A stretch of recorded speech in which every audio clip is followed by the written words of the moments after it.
አአትብ ገጽየ ወኩለንታየ በትእምርተ መስቀል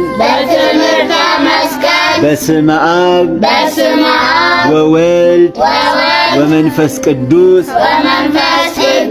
አሃዱ አምላክ በቅድስት ሥላሴ እንዘ አአምን ወእትመሐፀን እክህደከ ሰይጣን በቅድመ ዛቲ እምየ ቅድስት ቤተ ክርስቲያን እንተ ይእቲ ስምዕየ ማርያም ጽዮን ለዓለም ዓለም። አሁን ይሄን ካለፋችሁ ቀጣይ ደግሞ አኩተከነው ቤተሰብ ሁላችሁ ይሄን ቪዲዮ ለልጆቻችሁ እያሳያችሁ ይማሩበት። ከወደዳችሁ ደግሞ ቤቱን ፎሎ እያደረጋችሁ ተከታተሉ። ይቀጥላል ማለት ነው። እወዳችኋለሁ። ክበሩልኝ። ምን ማለት እንደሆነ ታውቃለህ ግን? ኧረ አላውቅም። ዛሬ የገጠመኝን የሚገርም ነገር ኑ ላሳያችሁ። ተከታተሉ። ባልደነገጠብኝ ብቻ እንግዲህ አቢ ሰላም ነው? እንዴት አለ? ዛፍ ላይ ግን አትወድቅም? አይ ለምጄዋለሁ። ምን እየሰራህ ነው? እያጠናሁ ነው። ምን እንደምታጠናው? መዝሙረ ዳዊት። እስኪ የሆነ ቃል ሰምቼ ነበርና እስኪ አሁን ያልከውን ደግመህ በልልኝ። ተዘከር እግዚኦ ከመሬንነ ተዘከር እግዚኦ ከመሬንነ ሰ ከመሳይ መዋልዩ ወከመጽጌ ገዳም ከማው ይፈር። ምን ማለት እንደሆነ ታውቀዋለህ ግን? ኧረ አላውቀውም። ትርጉሙን አታውቀውም? እናንተስ ትርጉሙን ታውቁታላችሁ? ቆይ ለሁላችሁም ልተርጉምላችሁ። እንደዚህ ማለት ነው አብዬ። እሺ ተዘከር እግዚኦ ከመሬት ነህነ፣ አቤቱ መሬት እንደሆነን አስብ፣ አፈር እንደሆነን አስብ፣ ጌታ ሆይ አስብ። እና ሰብሰ ከመሳይር መዋዕሊሁ፣ ሰው እድሜው እንደ ሳር ነው። ወከመጽጌ ገዳም ከማሁ ይፈሪ፣ እንደ ገዳም አበባ ድንገት ያፈራል፣ ድንገት ደግሞ ይጠወልጋል። የገዳም አበባ እንደምታውቁት የሆነ ጥቅምትና መስከረም ላይ ያብባል፣ ህዳር ላይ ደግሞ ይጠፋል። አሁን አበባ በዚህ ጋር አለና ዛሬ እንደዚህ አብቦ ያያችሁት አበባ ነገ ጠፊ ነው ማለት ነው። እኛም እንደዚህ ሆነን እና አብዬ በጣም ጎበዝ ልጅ ነህ፣ ግን ዛፍ ላይ አትውጣሽ።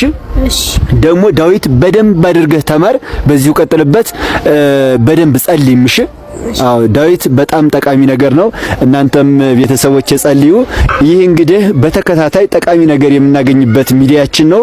ፎሎ እያደረጋችሁ ተከታተሉ።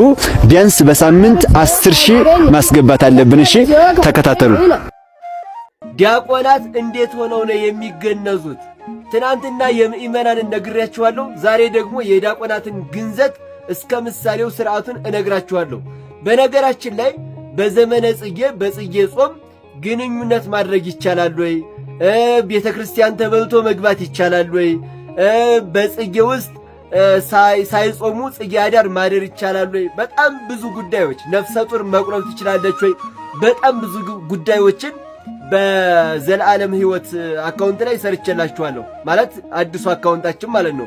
ሁላችሁም እየገባችሁ ከስራ አስቀምጬላችኋለሁ። አካውንቱን እየገባችሁ መመልከት ትችላላችሁ። በዚያው ደግሞ አካውንቱን ፎሎ እያደረጋችሁ ቶሎ እናሳድገው እና ዲያቆናት ሲገነዙ እንዴት መሰላችሁ? በመጀመሪያ አይናቸው ይከደናል እና አይናቸው የሚከደነው ለምንድን ነው? በአገልግሎታቸው ሰውን አይተው እንዳላዳሉበት፣ በቅንነት እንዳገለገሉ፣ ለሰው ፊት በአይናቸው እንዳላደሉ ለመግለጽ ነው። እንግዲህ ካደሉ ደግሞ የራሳቸው ጥፋት ነው የሚሆነው። ነገር ግን በአይናቸው እንዳላዳሉበት ለመግለጽ አይናቸው ይሸፈናል። ከዚያ ደግሞ መስቀል እጃቸውን ደግሞ እንደዚህ መስቀልያ ይደረግና እደረታቸው ላይ ይደረጋል። እጃቸው ማለት ነው መስቀልያ። ይሄስ ምሳሌው ምንድነው ካላችሁ ደግሞ ዲያቆናት ብዙ ጊዜ ሲቀድሱ ካያችኋቸው መስቀል ይዘው ነው የሚንቀሳቀሱት እና መስቀል ይዘው የማገልገላቸው ምሳሌ ነው። እንደዚሁም ደግሞ እንደዚህ ታረጉታው በዚህ ዓለም ወደ አራቱም ማዕዘን ያመለክታል አይደል?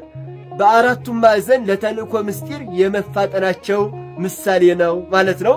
በቀጣይ ደግሞ የካህናትና የመነኮሳትና የጳጳሳት ይቀራል እሰራላችኋለሁ። ሐሳብ አስተያየታችሁን ኮሜንት ላይ አስቀምጡልኝ። ሁላችሁም ሼርና ኮፒ ሊንክ እያደረጋችሁ ደግሞ ለሁሉም አዳርሱልኝ። እወዳችኋለሁ። ክብር በሉልኝ። ፎሎ ማድረግ እንዳትረሱ እሺ። ስሙኝማ እዩላችሁ፣ ክፉ ሰዎች ክፉ እያደረጉ ሀብታም ሲሆኑ ብታዩ፣ ክፉ እያደረጉ ሲያልፍላቸው ብታዩ፣ ክፉ እያደረጉ ሕይወታቸው ሲለወጥ ብታዩ በፍጹም በክፉ ሰዎች ላይ እንዳትቀኑ። እኔ አይደለሁም ያልኳችሁ፣ ቅዱስ ዳዊት ነው ያላችሁ። ምን ይላል ካላችሁኝ እንደዚህ ይላል፣ ኢትቅና ላይለ እኩያን፣ በክፉዎች ላይ አትቅና። ወኢትቅና ላይለ ገበርተ አመፃ፣ አመፃን በሚያደርጉ ላይም አትቅና ይላል። ለምን ስትሉት እስመ ከመሳይር ፍጡነ ይየብሱ፣ እንደ ሳር ፈጥነው ይደርቃሉ። ወከመ ሐመልማለ ሀብ ፍጡነ ይወድቁ፣ እንደ ቅጠል እንደ ለመለመ ቅጠል ፈጥነው ይወድቃሉ ይላችኋል። እና ምን ላድርግ ስትሉት ተወከል በእግዚአብሔር ወግበር ሰናየ፣ በእግዚአብሔር ታመን መልካም ነገር አድርግ ይላችኋል። ምን አገኛለሁ እንደዚህ አድርጌ ምን አገኛለሁ ስትሉት ደግሞ ወያሃድረከ ዲበ ምድር፣ በምድር ላይ ያሳድርሃል። ይህም ብቻ አይደለም፣ ወይሬእየከ ዲበ ብኢላ፣ ብልጽግናዋን ያሳይሃል። በብልጽግናዋ ከሀብቷም ያሳትፍሃል፣ በሀብቷ ያረክሃል ይላችኋል። እኔ እኮ ቅዱስ ዳዊት እኮ አንባችሁት የማትሰለቹት፣ ጸለያችሁት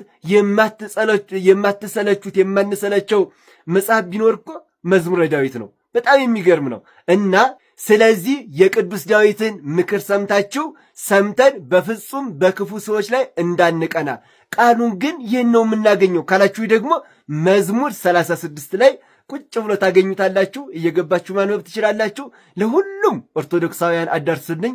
ቤቱን ፎሎ አድርጉ። እወዳችኋለሁ። ክብር በሉልኝ። ከቆረባችሁ በኋላ ቡና የምትጠጡ ሰዎች በደንብ አድርጋችሁ ስሙኝ። ይሄን ቪዲዮ 5 ጊዜ ኮፒ ሊንክ እያደረጋችሁ ለሁሉም ኦርቶዶክሳውያን አዳርሱልኝ። ሁላችሁም ላይክ አድርጉና ጀምሩት። ቤቱን ደግሞ የዘላለም ሕይወት የሚለውን አዲሱን ቤታችንን ሁላችሁም ፎሎ አድርጉት። እንግዲህ ብዙዎቻችሁ በውስጥ መስመር ከቆረብን በኋላ ቡና ብንጠጣ ችግር አለው ወይ? ቡና መጠጣት ይቻላል ወይ እያላችሁ ብዙዎቻችሁ ጠይቃችሁኛል። አዎ ይቻላል። ቡና ትጠጡ፣ ከቆረባችሁ በኋላ ቡና ትጠጡ የሚል ሕግ በቤተ ክርስቲያን የለም። ስለዚህ ቡና መጠጣት ችግሩ አሁን ተወዷል ቡና እንጂ አሁን አብዛይ ሰው አሁን ቡና ይጠጣም የሚል በቃ ከየት እንደመጣ እንትን ማይል አለ። ያው ቡና ስለተወደደ ይመስለኛል። እኔ ዝም ብዬ በራሴ አስተያየት የራሴን ነው ታዲያ። እና ቡና ብትጠጡ ምንም ችግር የለውም። አሁን ብዙዎቻችሁ እንደዚህ ስል ኮመንት ላይ ምን አይነት ውርጅብኝ እንደምትወርዱብኝ አውቃለሁኝ። ነገር ግን እናንተ ይከፋችኋል ብዬ እኔ ያመንኩበትን እውነት ከመናገር ወደኋላ አልልም። በቃ እየመረራችሁም ቢሆን ትሰሙኛላችሁ። ምክንያቱም እውነታው ይሄ ነው። ስለዚህ ቡና መጠጣት የሚከለክል ነገር የለም። ሐሳብ አስተያየታችሁን ኮመንቱ ክፍት ነው፣ እንደፈለጋችሁ ማስቀመጥ ትችላላችሁ። ሼርና ኮፒ ሊንክ እያደረጋችሁ ለሁሉም ኦርቶዶክሳውያን አዳርሱልኝ። ላይክ ማድረግ እንዳትረሱ። ቤቱን እንደነገርኳችሁ ሁላችሁም ፎሎ አድርጉት። እወዳችኋለሁ። ክብር በሉልኝ። ለልጆቻችሁ ሁላችሁም ይሄንን ቪዲዮ ለልጆቻችሁ አሳዩልኝ አደራ። እኔ አሁን ይሄን ነገር የምናገረው ለእናንተ አይደለም፣ ለልጆቻችሁ ነው።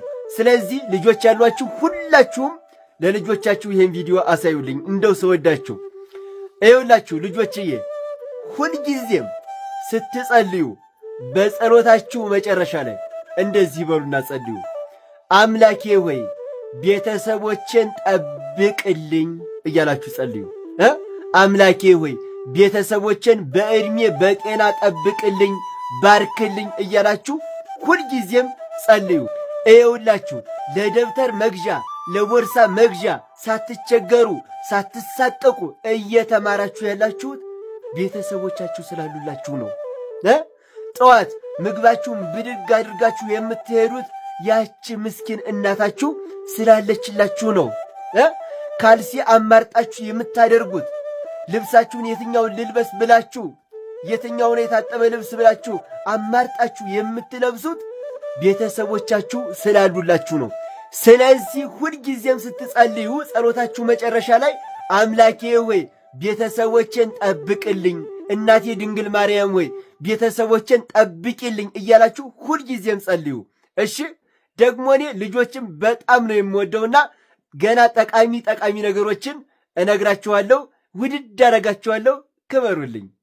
በተለያዩ ሚዲያዎች ሲታች የነበረው ሆቴል ይህንን ይመስላል። የብፁዕ አቡነ ኤርሚያስ ሆቴል ነው። በተለይ ደግሞ በማህበራዊ ሚዲያ ሲዘገብ ነበር። ገቢው ለቤተ ክርስቲያን ነው ተብሏል። ኮፒ ሊንክ፣ ሼር፣ ሪፖስት እያደረጋችሁ በቀደም አብይ አህመድ የነበረበት ዋሻ ዝም ብሎ ዋሻ ሳይሆን ባሌ አካባቢ የሚኖሩ የነገሩኝ የባዕድ አምልኮ የሚደረግበት መስዋዕት የሚሰዋለት። ስሙኝማ እዩላችሁ፣ ክፉ ሰዎች ክፉ እያደረጉ ሀብታም ሲሆኑ ብታዩ፣ ክፉ እያደረጉ ሲያልፍላቸው ብታዩ፣ ክፉ እያደረጉ ሕይወታቸው ሲለወጥ ብታዩ በፍጹም በክፉ ሰዎች ላይ እንዳትቀኑ። እኔ አይደለሁም ያልኳችሁ፣ ቅዱስ ዳዊት ነው ያላችሁ። ምን ይላል ካላችሁኝ እንደዚህ ይላል፣ ኢትቅና ላይለ እኩያን፣ በክፉዎች ላይ አትቅና፣ ወኢትቅና ላይለ ገበርተ አመፃ፣ አመፃን በሚያደርጉ ላይም አትቅና ይላል። ለምን ስትሉት እስመ ከመሳይር ፍጡነ ይየብሱ፣ እንደ ሳር ፈጥነው ይደርቃሉ፣ ወከመ ሐመልማለ ሀብ ፍጡነ ይወድቁ፣ እንደ ቅጠል እንደ ለመለመ ቅጠል ፈጥነው ይወድቃሉ ይላችኋል። እና ምን ላድርግ ስትሉት ተወከል በእግዚአብሔር ወግበር ሰናየ፣ በእግዚአብሔር ታመን መልካም ነገር አድርግ ይላችኋል።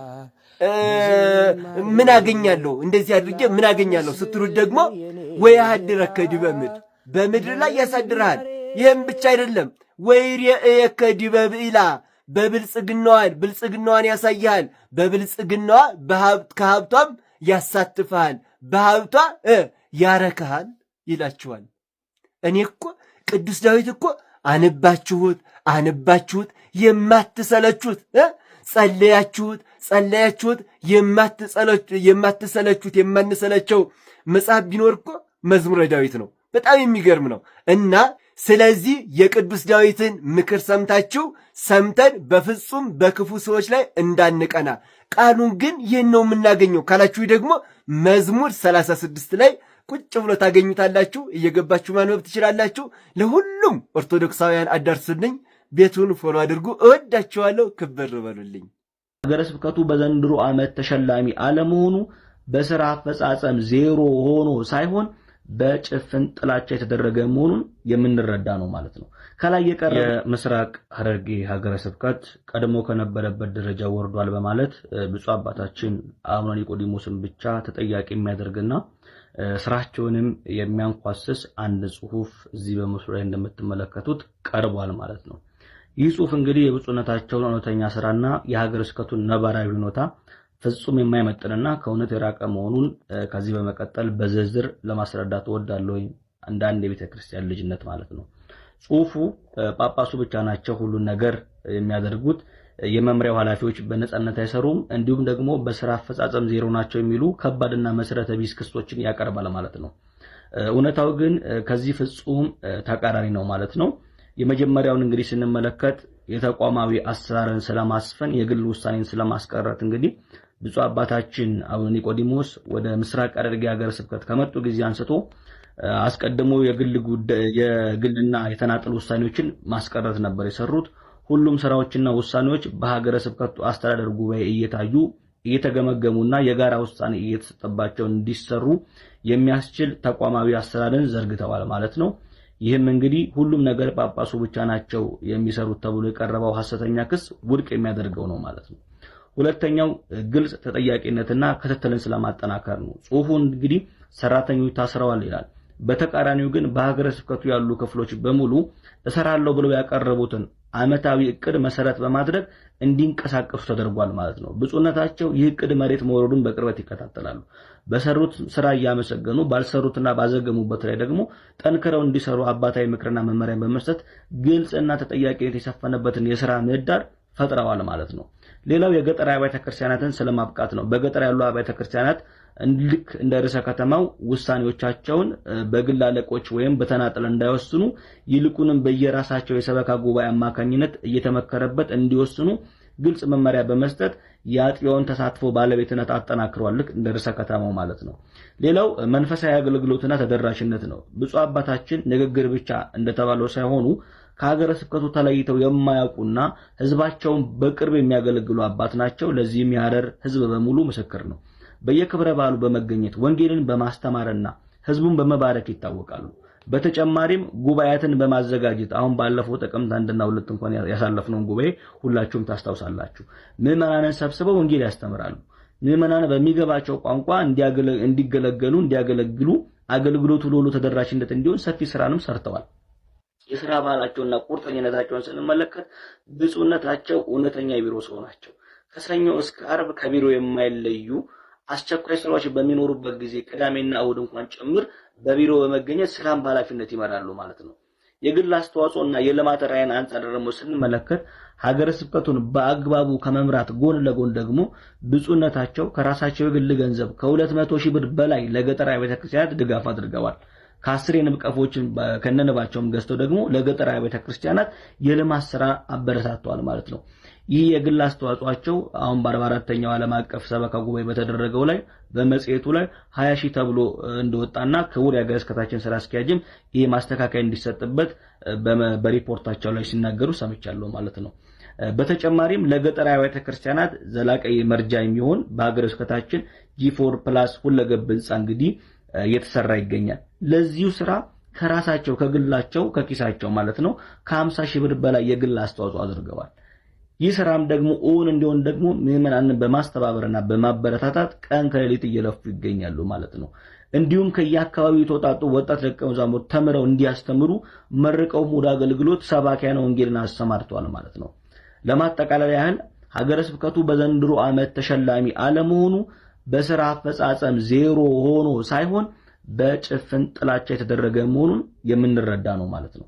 ከላይ የቀረበው ጽሑፍ የብፁዕ አባታችን ታላቅ ስራ ቁርጠኝነትና አባታዊ አመራር ፈጽሞ የማይመጥንና ሐሰት ላይ የተመሰረተ መሆኑን በድጋሚ ላረጋግጥ እወዳለሁ ማለት ነው። ይሄንንም ደግሞ ያደረኩ ያለሁት የቤተክርስቲያን ልጅነት ስላለ ቤተክርስቲያናችን እንድታርግልን ስለምንፈልግ እንጂ እኛ ከግለሰብ የምናገኘው ጥቅም ኑሮ አይደለም።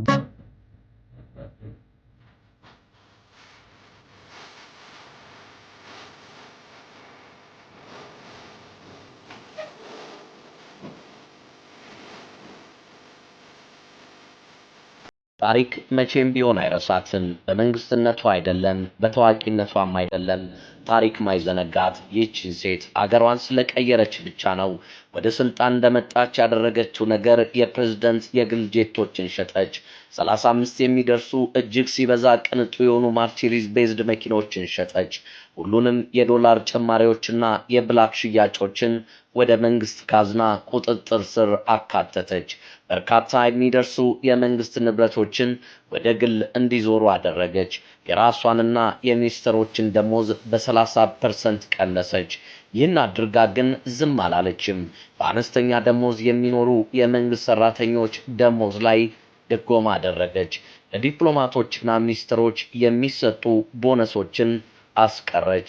እጅግ ጠቃሚ ያልሆኑ ኤምባሲዎችን ዘጋች። መንግስታዊ ጉዳይ ገጥሟት ስትጓጓዝ በመንግስት አውሮፕላኖች በኢኮኖሚ ክላስ ትጓዛለች።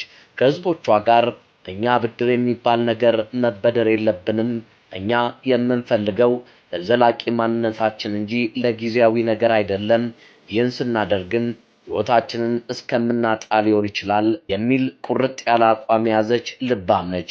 በዚህ ብቻ አላበቃችም። አነስተኛ ገቢ ያላቸው ህዝቦቿ ታክስ እንዳይከፍሉ ወስናለች። በአገሪቱ በማንኛውም ደረጃ የሚገኝ ሙስናን ማስቆም ችላለች። አገሪቱ ከእርስ በርስ ጦርነት ነፃ እንድትሆን ማስቻል ችላለች። ከፍተኛ የኢኮኖሚ እድገት ከሚያስመዘግቡ ተርታ እንድትሰለፍ አገሯን አስችላለች። ታዲያ ታሪክ ስሟን በወርቅ ቀለም መዝግቦታል። እውነተኛ መሪ እውነትም በቅንጡ ነገሮች ስለማይታጀብ ነው። ይህቺ ሴት የክሮኤሺያ ፕሬዝዳንት ነች። ይህ ከዓለም ዙሪያ ነው። ፎሎ ማድረጎን እንዳይዘነጉ።